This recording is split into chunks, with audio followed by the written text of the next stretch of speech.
Admiral Sarah Chen sat in the command center of Earth Defense Station Alpha. The screens around her showed star maps, fleet positions, and communication channels. Everything seemed normal until the emergency signal came through. Admiral, we're receiving a wideband transmission from the outer colonies, Lieutenant Hayes reported. His voice was shaking. It's coming from New Terra. Sarah knew New Terra well. The colony world was home to 10 billion humans. Families lived there. Children played in parks. People worked and loved and dreamed of the future. It was one of humanity's greatest achievements. Put it on the main screen, Sarah ordered. The image that appeared made her blood run cold. The sky above New Terra burned with alien ships. Massive vessels hung in the atmosphere like metal clouds. Below them, human cities were on fire. A voice spoke over the transmission. It was cold and mechanical, translated from an alien language. People of the galaxy, watch and learn. This is what happens to those who refuse to bow. The camera showed alien soldiers walking through the streets. They were tall and thin with gray skin and black eyes. Their weapons hummed with deadly energy. Behind them walked other aliens, some looked like insects, others like reptiles. All of them carried the same weapons. Sarah watched in horror as the aliens herded humans into large open areas. Men, women, children, elderly people, all forced to stand together under the burning sky. The aliens pointed their weapons at the crowds. We are the Galactic Dominion, the voice continued. For 1,000 years we have brought order to this galaxy. Every species learns to serve us. Every world learns to obey. The aliens opened fire. Sarah gripped her chair as she watched thousands of humans fall. The aliens moved methodically, killing everyone they found. No one was spared. The camera followed them as they moved from area to area, building to building, street to street. This world called New Terra was given a choice, the voice said. Submit to our rule or face extinction. They chose poorly. Hours passed. The transmission continued without stopping. Sarah watched as entire neighborhoods were destroyed. She saw children running from the alien soldiers. She saw families trying to hide. She saw brave men and women fighting back with whatever weapons they could find. None of it mattered. The aliens had weapons that could destroy buildings with single shots. Their armor protected them from human bullets. Their ships in the sky rained death on anyone who tried to resist. A new voice came over the transmission. This one was different, deeper, and more threatening. The camera showed a massive alien standing on a platform above the burning city. He was taller than the others, with golden armor and cruel eyes. I am Supreme Overlord Vexthal of the Kethmar, he announced. I speak for the Galactic Dominion. Humans of Earth, you will witness the price of defiance. Sarah felt sick as she watched. Around the command center, her officers stared at the screens in shock. Some were crying. Others looked angry. All of them looked helpless. The killing continued for 3 days. The aliens took their time. They wanted everyone in the galaxy to see what happened to those who resisted them. They broadcast every death, every scream, every moment of terror. On the second day, they started bringing humans to central locations. Millions of people were forced to watch as their friends and family were executed. The aliens made children watch their parents die. They made parents watch their children die. Your species is a genetic mistake, Vexthal said during one of his speeches. You breed too fast. You fight too much. You refuse to accept your place in the natural order. We will correct this mistake. The aliens laughed as they killed. Some of them seemed to enjoy it. They would toy with their victims before ending their lives. They would give false hope and then crush it. They treated human death like entertainment. On the third day, Sarah watched as the last survivors were gathered in New Terra's main city. Only a few thousand humans remained out of 10 billion. They stood in the city center, surrounded by alien soldiers. Vexthal stood before them. You are the last of your kind on this world, he told them. You will carry a message to Earth. Tell them what you have seen. Tell them what awaits all humans who refuse to submit. The aliens killed them too. The transmission ended with Vexthal speaking directly to the camera. His image filled every screen across human space. Humans of Earth, you have seen our power. You have seen our mercy. We allow some to live long enough to deliver our message. A countdown timer appeared on the screen. It showed 1 year, counting down by seconds. You have 1 year to surrender completely, Vexthal continued. Submit to our rule. Abandon your weapons. Accept our control over your world and your people. If you refuse, you will share the fate of New Terra." The transmission ended. The command center fell silent except for the sound of the countdown timer. Tick, tick, tick. Sarah stood slowly. Around her, officers waited for orders. Some looked terrified. Others looked angry. All of them looked to her for leadership. "Get me the Coalition Council," she said quietly. "Emergency session. Maximum security." "Yes, Admiral," Lieutenant Hayes replied. "What should I tell them?" Sarah looked at the timer still counting down on the main screen. 364 days, 23 hours, 59 minutes, and falling. "Tell them the war has begun," she said. As her officers rushed to carry out her orders, Sarah remained standing before the screens. The images of New Terra's destruction played in her mind. 10 billion humans, men, women, children, murdered for the entertainment of alien rulers. The Galactic Dominion thought they had sent a message of fear. They thought humanity would cower and surrender. They thought showing their power would make humans submit. They were wrong. The aliens had just made the biggest mistake in galactic history. They had given humanity something to unite against. They had shown humans exactly what they were fighting for. Not just their own lives, but the lives of everyone they loved. Sarah looked at the countdown timer one more time. 1 year seemed like a short time to prepare for war against a galactic empire. But it would have to be enough. The aliens wanted to show the galaxy what happened to those who resisted them. Soon they would learn what happened to those who murdered humans. The war for humanity's survival was about to begin. The emergency session of the Human Coalition Council met in the deepest bunker beneath Earth's surface. Representatives from every nation, every colony, every human settlement gathered around a massive table. The air was thick with tension and barely controlled rage. Admiral Sarah Chen stood at the head of the table. Behind her, screens showed the countdown timer from the alien broadcast. 360 days remaining. The number seemed to mock them with every passing second. "The Galactic Dominion has declared war on humanity," Sarah began. "They have murdered 10 billion of our people and broadcast it across the galaxy. They expect us to surrender." President Martinez of the Americas spoke first. "Our conventional forces are no match for their technology. We saw what their weapons did to New Terra. Our ships, our armies, they're centuries behind alien tech. Surrender is not an option," said Director Kim of the Asian Federation. "After what we saw, they'll kill us all anyway." "They called us a genetic mistake," Sarah nodded. "Which brings us to why we're here. Some of you know about Project Pandora. Most of you don't. Today that changes." She pressed a button on her control pad. The screens changed to show images of massive construction sites in deep space. Ships unlike anything anyone had seen before floated in the darkness beyond Pluto. "For 20 years we've been preparing," Sarah continued. "Ever since we first detected alien signals from the outer galaxy, we knew contact was coming. We hoped it would be peaceful. We prepared for war." The council members stared at the images in amazement. The ships were sleek and deadly looking. They didn't match any human design anyone recognized. Dr. Marcus Webb stepped forward. He was a small man with gray hair and tired eyes. But when he spoke, everyone listened. "Project Pandora has been studying every piece of alien technology we could find," he explained. "Crashed probes, intercepted signals, debris from alien ships. We've learned their weaknesses." "Weaknesses?" asked General Thompson of the European Union. "They just destroyed an entire world."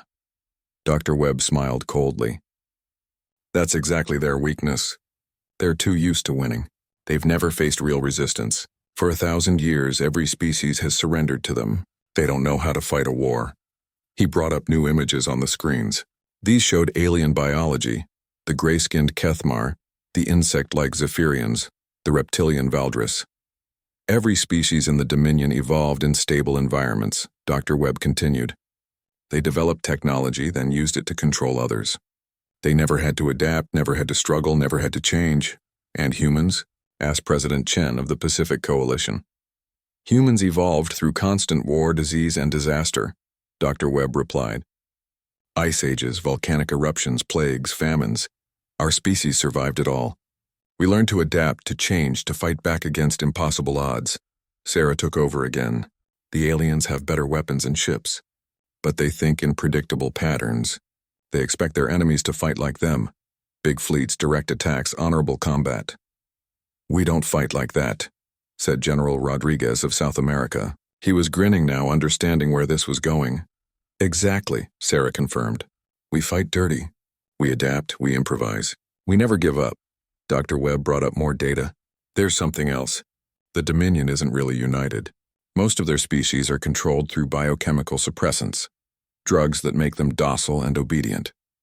Only a few species like the Kethmar are truly free. You mean most of their empire is enslaved? Asked Director Okafor of the African states. Precisely. And we've learned how to break that control. Sarah stood and faced the council. I'm asking for authorization to launch Operation Alien Extinct. Not just a defensive war, total war. We destroy the Dominion completely. The room fell silent. Total war meant exactly that. The complete destruction of an enemy. It was something humanity had never attempted on such a scale. The cost will be enormous, President Martinez said quietly. We're talking about fighting an entire galaxy. The cost of losing will be our extinction, Sarah replied. They made that clear. This isn't about conquest or territory. This is about survival. Dr. Webb stepped forward again. I need to tell you about the ships. Project Pandora didn't just copy alien technology. We improved it. Our ships can adapt during battle. They learn from damage and rebuild themselves stronger. How is that possible? Asked Director Kim. Human imagination, Dr. Webb said simply. The aliens build tools. We build solutions. Their ships do what they're designed to do. Our ships do whatever they need to do. Sarah activated another screen. This one showed 300 ships floating in the darkness of space. They were beautiful and terrifying at the same time. The Earth Fleet, she announced. 300 vessels, each equipped with adaptive technology. Each ship can learn, grow, and evolve during combat. Each ship is commanded by humans who've trained their entire lives for this moment. What about crews? Asked General Thompson. Volunteers only, Sarah replied. Every person on those ships knows they might not come home. They also know they're fighting for the survival of their species. The voting began immediately. One by one, each representative cast their vote. Americas, yes. Europe, yes. Asia, yes. Africa, yes. Pacific, yes. The outer colonies, yes. The vote was unanimous. Operation Alien Extinct is authorized, Sarah announced. Dr. Webb, how long until the fleet is ready? 2 weeks for final preparations, he replied. But Admiral, there's something else you should know. The adaptive technology in our ships, it's based on human neural patterns. The ships will literally think like humans, meaning they'll be unpredictable, creative, and absolutely ruthless when protecting their crews. The aliens have never faced anything like this. As the council session ended, Sarah remained behind with Dr. Webb. They watched the countdown timer together. 358 days remaining. Do you really think we can win? Sarah asked. Dr. Webb was quiet for a long moment. The aliens made one critical mistake, he finally said. They assume that being powerful makes them superior. They think fear equals respect, and humans know the difference between power and strength. They have power, technology, numbers, control. We have strength, the will to never surrender no matter the cost. Sarah nodded. Then let's show them what human strength looks like. In 2 weeks, the Earth fleet would launch. 300 ships against a galactic empire. The odds were impossible. The mission was suicide. It was exactly the kind of fight humans were born for. Captain Maria Torres checked her weapon one last time as the transport ship approached New Terra. Around her, 50 Marine soldiers prepared for the most dangerous mission of their lives. They were going to liberate the human survivors from the alien death camps, if any survivors remained. 2 minutes to drop zone, the pilot announced over the comm system. Alien patrol ships detected. 3 of them moving to intercept. Torres smiled grimly. Let them come. Phoenix Squadron, you're cleared to engage. Through the transport's windows, she watched human fighter ships streak past. They moved unlike any fighters she'd ever seen, flowing like water, adapting their formation in real time. The alien patrol ships fired their weapons, expecting easy kills. They got a nasty surprise instead. The human fighters seemed to absorb the alien fire, their hulls rippling and changing. Within seconds, they fired back with weapons that perfectly countered the alien technology. The patrol ships exploded in brilliant flashes of light. This is Phoenix Leader, came the voice over the comm. Patrol destroyed. Your path is clear, Captain. Copy that, Phoenix Leader. Nice shooting. Torres turned to her Marines. You heard the pilot. We go in fast and hard. Find our people, get them out, and gather intelligence. The fleet is counting on us. The transport ship landed in the ruins of New Terra's capital city. Torres and her team moved quickly through the destroyed streets. Alien weapons had turned buildings into melted slag. Human vehicles were scattered like broken toys. But there were no alien patrols. No guards, no defenses. Where are they? Asked Sergeant Kim, scanning the area with his rifle ready. Arrogant, Torres replied. They think they killed everyone. They don't expect resistance. The team reached the coordinates Dr. Webb had provided, the location of the largest detention camp. What they found made Torres's blood boil with rage. Massive cages held the surviving humans. Men, women, children, elderly people. All crammed together like animals. Many were injured. All looked terrified and half-starved, but they were alive. Thousands of them. Contact, Sergeant Kim shouted. Alien guards, 12 o'clock. The alien soldiers, tall, gray-skinned Kethmar, turned toward the humans with their energy weapons raised. They moved with the confidence of predators facing helpless prey. They died before they could fire a shot. Torres and her Marines used weapons designed specifically for this mission. The bullets were made from materials that disrupted alien energy shields. The aliens fell one by one, their superior technology useless against human ingenuity. Camps are secure, Torres reported over her comm, beginning evacuation of survivors. As her team opened the cages, Torres approached the survivors. Many of them stared at her in disbelief. Are you real? Asked an old man with tears in his eyes. Are you really human? We're real, Torres confirmed. We're here to take you home. A young woman stepped forward. She was thin and bruised, but her eyes burned with intelligence. I'm Dr. Rachel Stone. I was the head researcher at New Terra's Xenobiology lab. Doctor, we need any information you can give us about the aliens. Dr. Stone nodded quickly. They've been studying us, taking tissue samples, recording our behavior, analyzing our biology. They're trying to understand something about humans that confuses them. What? Why we kept fighting even when we knew we would die. They can't understand that concept. In their society, when defeat is certain, you surrender. It's logical, efficient, practical. Torres felt a cold smile cross her face. But humans aren't logical. Exactly. And there's something else. The aliens aren't all working together willingly.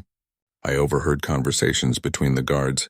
Most of the species in the Dominion are controlled by chemical suppressants. They're essentially drugged into obedience. This matched what Dr. Webb had suspected. Torres activated her comm system. Admiral Chen, this is Captain Torres. We have survivors and valuable intelligence. Good work, Captain. What did you learn? Torres relayed Dr. Stone's information about the chemical control systems. There was a long pause before Admiral Chen responded. That changes everything. Bring Dr. Stone back immediately. We may have found a way to turn this war around. While her Marines loaded the survivors onto transport ships, Torres received new orders. Her unit was to raid the alien research facility where the Dominion had been studying human remains. The facility was located in what used to be New Terra's main university. The aliens had converted the science buildings into their own laboratories. Torres led her team through corridors filled with alien equipment. What they found in the labs made her sick. Human bodies lay on examination tables. Alien scientists had been dissecting them, studying their organs, analyzing their brain tissue. Computer screens showed detailed breakdowns of human genetics and physiology. They're trying to understand what makes us different, Dr. Stone explained as she examined the alien research. Look at this data. They've been comparing human neural patterns to their own species. Torres studied the screens. Even without understanding the alien language, the charts and graphs told a clear story. Human brains showed patterns of activity that the aliens had never seen before. What does it mean? She asked. Creativity, adaptability, independent thinking. All the things their controlled species lack. They're trying to figure out how to suppress these traits in humans. Sergeant Kim called out from across the lab. Captain, you need to see this. He was standing beside a massive computer system. The screen showed star maps with thousands of marked worlds. Each world was color-coded. Green for controlled, red for destroyed, yellow for under attack. It's their entire empire, Dr. Stone breathed. Every world they've conquered or destroyed. Torres counted quickly. Thousands of species, millions of worlds, trillions of beings under Dominion control. Download everything, she ordered. Every file, every map, every piece of data. While her team worked, Torres studied the star maps more carefully. The Dominion was vast, but it wasn't as strong as it appeared. Most of their forces were occupation troops, not combat units. They ruled through fear and chemical control, not military strength. "Captain," Dr. Stone said quietly, "there's something else. The research shows that the chemical suppressants used on other species wouldn't work on humans. Our brain chemistry is too chaotic, too unpredictable. Meaning we can't be controlled the way other species can. That's why they decided to exterminate us instead of enslaving us." Torres nodded grimly. The aliens feared what they couldn't control. Humanity represented something completely new in their orderly galaxy, a species that refused to be tamed. "Data download complete," Sergeant Kim reported. "We've got everything. Then let's get out of here. The fleet needs this information."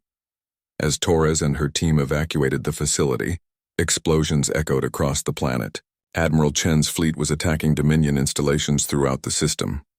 Human ships struck fast and hard, then disappeared before the aliens could respond. On the transport ship back to the fleet, Torres watched New Terra shrink behind them. The planet was scarred and broken, but it was no longer under alien control. The human flags flying over the former detention camp sent a clear message to the galaxy. Humanity was back. And they were angry. Dr. Stone sat beside her, studying the data they'd captured. "Captain, this information could change the course of the war. If we can find a way to neutralize the chemical suppressants, the Dominion's own subjects might rebel," Torres finished. "Exactly. We wouldn't just be fighting the aliens. We'd be liberating an entire galaxy." Torres looked out at the stars ahead. Somewhere out there, the Galactic Dominion was preparing their response to humanity's first strike. They would send more ships, more weapons, more soldiers. Let them come. Humans had spent their entire evolution learning how to fight impossible odds. Now they would teach the galaxy what real strength looked like. Admiral Sarah Chen stood on the bridge of the Earth flagship Defiance as her fleet approached the Nexus system. Around her, 300 human ships prepared for the largest space battle in galactic history. Ahead of them waited the core armada of the Galactic Dominion, over 2,000 alien vessels defending their capital worlds. "Admiral, we're receiving surrender demands from the Dominion fleet," reported Lieutenant Hayes. "Supreme Overlord Vexthul wants to speak with you directly." "Put him through," Sarah ordered. The main screen flickered to life, showing the massive Kethmar ruler in his golden armor. Behind him, the bridge of his flagship gleamed with alien technology. "Human, Admiral," Vexthul said with obvious contempt. "You have caused enough damage to our empire. Surrender now and we will make your deaths quick." Sarah looked at the alien leader who had ordered the murder of 10 billion humans. "I have a counteroffer, Vexthul. Surrender your fleet, release all enslaved species, and we'll let some of you live." Vexthul's laugh was cold and mechanical. "You face the might of a 1,000-year empire with 300 primitive ships. You are either insane or incredibly stupid." "Let me show you something," Sarah replied. She nodded to her communications officer. "Send the liberation signal." Across the Dominion fleet, something unprecedented happened. On dozens of alien ships, crew members suddenly stopped following orders. Insect-like Zephyrians turned on their Kethmar commanders. Reptilian Valdris abandoned their posts. Other enslaved species simply shut down their weapons and engines. "What have you done?" Vexthul demanded. "We freed your slaves," Sarah answered. "Dr. Webb developed a way to neutralize the chemical suppressants you use to control other species. Your empire is built on drugged obedience. Without the drugs, your subjects remember what freedom feels like." The Dominion fleet was falling apart. Ships drifted without power as their crews fought internal battles. Some vessels exploded as freed slaves sabotaged their own ships rather than continue serving their oppressors. "You have doomed the galaxy," Vexthul screamed. "Order requires control. Chaos will consume everything." "Then let it burn," Sarah replied. "Chaos is better than slavery." The battle began with Vexthul's remaining loyal ships opening fire. Energy beams and plasma torpedoes streaked across space toward the human fleet. Sarah watched as the alien weapons struck her ships. Then she smiled. The human vessels absorbed the damage, their hulls rippling and changing. Within seconds, they had adapted to the alien weapons. What should have been killing blows became minor scratches. "Phoenix protocols activated," reported her tactical officer. "All ships showing adaptive response." The human ships fired back.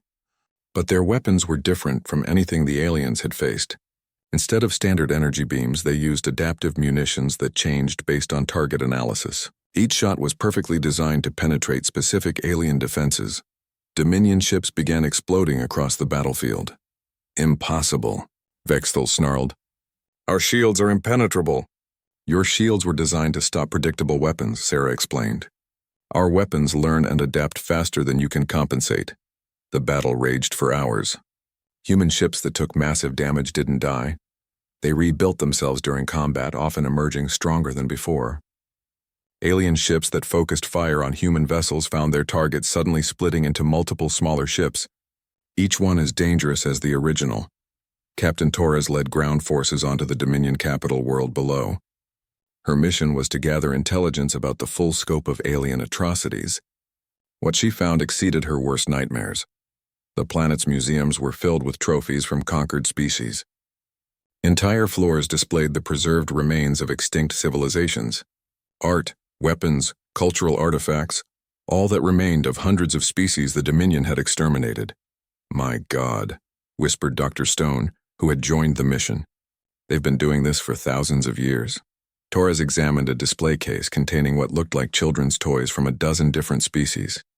All of them were extinct now, wiped out by Dominion purification campaigns.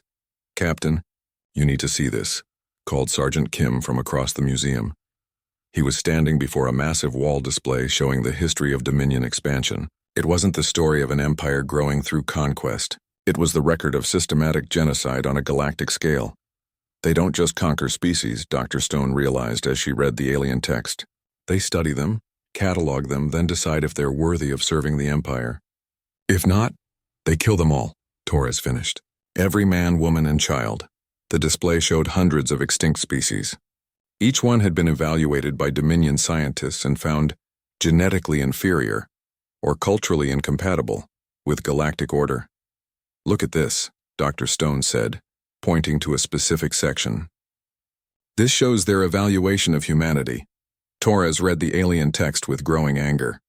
Humans had been classified as extremely dangerous due to unpredictable behavior patterns and genetically unstable due to excessive adaptability. The recommendation was clear. Complete extermination required to prevent contamination of galactic order. They were always planning to kill us all, Torres said, even if we had surrendered. Above them, the space battle continued. Admiral Chen watched as more Dominion ships fell to human adaptive technology. But Vexthal's flagship remained untouched, protected by shields far more powerful than anything else in his fleet. Admiral, reported her tactical officer, the enemy flagship is charging some kind of weapon. Energy readings are off the charts. Planet killer, Dr. Webb said over the comm from his laboratory ship. Intelligence from the surface confirms it. They'd rather destroy their own capital world than let us capture it. Sarah felt ice in her veins. How long until it fires? 30 minutes, maybe less. Around the capital world, millions of beings lived and worked. Many were enslaved Dominion subjects who had just tasted freedom for the first time in generations. Others were civilians who had no part in their government's crimes. We can't evacuate them all in time, Sarah said quietly. Admiral, came Captain Torres's voice from the surface. We've found something else. The Dominion has been working on a weapon that could destroy entire star systems. If they perfect it, they could wipe out Earth and every human colony at once, Sarah finished. The choice was clear but terrible. If they retreated, the Dominion would eventually develop weapons capable of destroying all human worlds. If they stayed and fought, millions of innocent beings would die when Vexthal fired his planet killer. Sarah made the hardest decision of her life. All ships, concentrate fire on the enemy flagship. Everything we have, Admiral, Dr. Webb said urgently. I have one more option. The liberation virus we used on the Dominion crew, I can modify it. Instead of just neutralizing suppressants, it could awaken dormant genetic potential in all the enslaved species. What does that mean? It means reversing millions of years of genetic tampering. Every enslaved species would remember not just freedom, but their full capabilities. Their intelligence, their strength, their natural abilities. Everything the Dominion suppressed. Sarah understood immediately. That would change the balance of power in the galaxy forever. Yes, and once released, it could never be undone. Sarah looked at the countdown timer showing how long until the planet killer fired. 20 minutes remaining. Do it, she ordered. Release the awakening virus, Dr. Webb hesitated. Admiral, we don't know what the long-term consequences will be. We could be fundamentally changing the nature of galactic civilization. The alternative is extinction, Sarah replied. Not just for humans, but for any species that refuses to bow to the Dominion. Release the virus. Across the Dominion fleet and the planet below, the awakening began. Enslaved species didn't just remember freedom. They remembered what they had been before the Dominion broke them. Ancient knowledge returned. Suppressed abilities emerged. The galaxy would never be the same, and in 18 minutes Vexthal's planet killer would fire. The awakening virus spread across the Dominion capital world like wildfire. In the streets below, enslaved beings suddenly remembered who they had been before generations of chemical control. Cephirian workers rediscovered their species' natural telepathic abilities. Valdris soldiers recalled their ancestral warrior traditions. Dozens of other species felt knowledge and power flowing back into their minds. Admiral Sarah Chen watched from orbit as the planet transformed. What had been an orderly Dominion world became a battlefield, as newly awakened beings turned against their Kethmar oppressors. 15 minutes until the planet killer fires, reported her tactical officer on the surface. Captain Torres and her team were trapped in the Dominion Museum as fighting erupted around them. But the violence wasn't random chaos, it was coordinated rebellion. The awakened species worked together with the precision of beings who had rediscovered their true nature. Captain, we need to evacuate, urged Dr. Stone. This whole area is becoming a war zone. Torres shook her head. Not yet. There's something else we need to find. She was studying the museum displays, looking for information about the planet killer weapon. She found it in a restricted section, detailed plans for the Galaxy Purge Protocol. The weapon wasn't just designed to destroy planets. It could ignite entire star systems, creating chain reactions that would wipe out all life within dozens of light years. They built this to commit genocide on a galactic scale, Torres said in horror. If they activate it here, it won't just destroy the capital system. It will take out hundreds of nearby worlds. She activated her comm system. Admiral Chen, the planet killer is worse than we thought. It's designed to trigger stellar cascade reactions. If it fires, it could destroy this entire sector of the galaxy. Sarah felt the weight of impossible responsibility. Retreat now, and the Dominion would eventually use the weapon to destroy human space. Stay and fight, and risk igniting a chain reaction that could kill trillions of innocent beings. All ships, maximum assault on the Dominion flagship, she ordered. We end this now!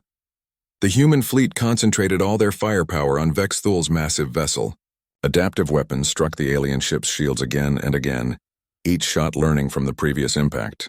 Slowly, the flagship's defenses began to weaken, but they were running out of time.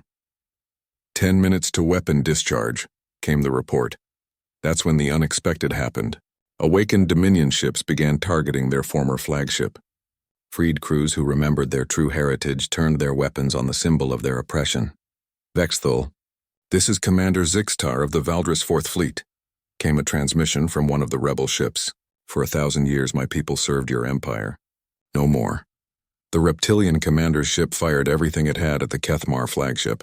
Other awakened vessels followed suit.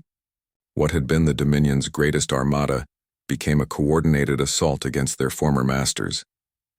Vexthal's voice screamed across all communication channels. You fools! Without our guidance, you will destroy yourselves. The galaxy needs order. The galaxy needs control. The galaxy needs freedom, Sarah replied calmly. Something you never understood. The combined assault finally broke through the flagship's shields. Human adaptive weapons and alien revenge struck the massive vessel simultaneously, but as the ship began to break apart, Vexthal's final transmission chilled everyone who heard it. If I cannot rule the galaxy, then no one will. Activating Galaxy Purge Protocol. Let chaos consume everything. The planet killer began its firing sequence. Energy readings climbed beyond anything the sensors could measure. In 5 minutes, it would fire and potentially destroy hundreds of star systems. Dr. Webb's voice cut through the chaos. Admiral, I have an idea. The awakening virus. If we can get it directly into the planet killer's systems, it might cause the weapon to recognize the life forms it's about to destroy. The weapon has artificial intelligence? Sarah asked. All Dominion technology does. And if the virus can awaken enslaved beings, it might be able to awaken enslaved machines. It was insane. It was desperate. It might not work. It was exactly the kind of plan humans excelled at. "Torres, can you get to the weapon?" Sarah asked. From the surface, Torres looked at the massive energy cannon rising from the planet's surface. It was surrounded by Dominion guards and automated defenses. The fighting between awakened species and remaining Kethmar forces raged all around it. "Give me covering fire in 5 minutes," Torres replied. Her Marine team fought their way through the chaos toward the planet killer. Awakened rebels helped clear their path, recognizing that the humans were trying to save everyone. Dr. Stone carried the virus delivery system, a small device that could interface with alien computer networks. They reached the weapons base with 2 minutes to spare. While Torres and her Marines held off desperate Kethmar defenders, Dr. Stone connected her device to the planet killer's control systems.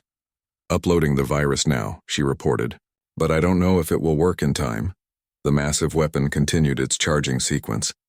Energy crackled along its length as it prepared to fire. On the screens around its base, countdown timers showed 90 seconds remaining. Then something extraordinary happened. The weapon stopped. Across its surface, lights began changing from red to blue. The charging sequence halted. The countdown timer froze, then began counting backward. "Weapon AI is responding to the virus," Dr. Stone said in amazement. "It's recognizing the life forms it was programmed to destroy.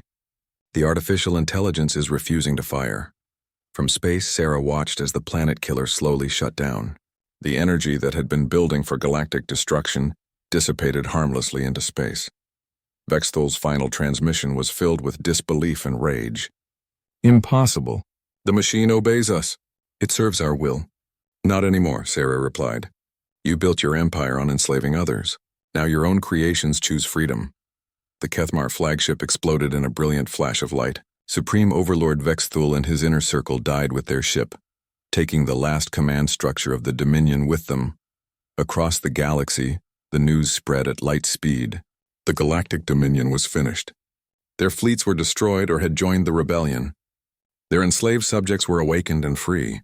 Their weapons refused to fire on innocent life. But Sarah felt no celebration as she surveyed the aftermath. The cost had been enormous. Hundreds of human ships were destroyed. Thousands of her people were dead, and they had fundamentally changed the nature of galactic civilization in ways they couldn't predict. "Admiral," came a transmission from the planet below. "This is Council Leader Zixtar, speaking for the Liberated Worlds Coalition. We wish to thank humanity for our freedom." Sarah activated the communication system. Around her, the bridge crew waited to hear how she would respond to this new galactic order.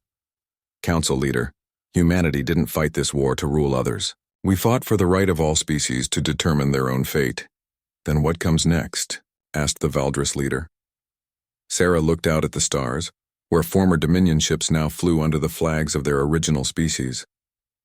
"We build something better, a coalition based on cooperation, not control, a galaxy where freedom matters more than order."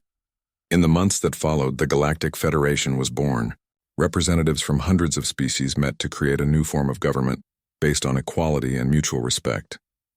Humans took their place as one voice among many, refusing the leadership role many offered them. Captain Torres returned to Earth as a hero, but she carried the weight of what she had seen. In her final report, she wrote, "We saved the galaxy from the Dominion, but we had to become something we never wanted to be.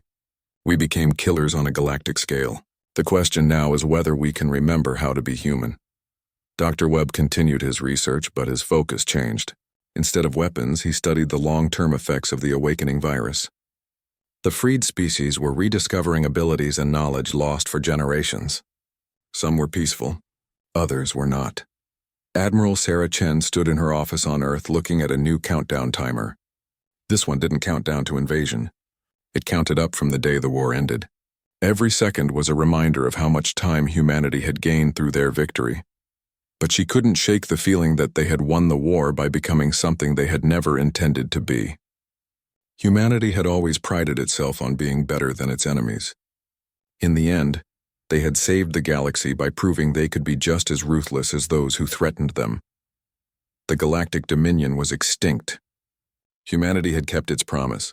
Operation Alien Extinct was complete. But as Sarah watched ships from 100 different species travel peacefully through human space, she wondered what price they had really paid for their victory. The galaxy was free. The question was whether humanity could live with what they had done to free it. Outside her window, Earth continued to turn. Children played in parks. Families gathered for dinner. People lived and loved and dreamed of the future, safe in the knowledge that no alien empire would ever threaten them again. It was a future worth any price. Sarah just hoped her species would remember that in the years to come,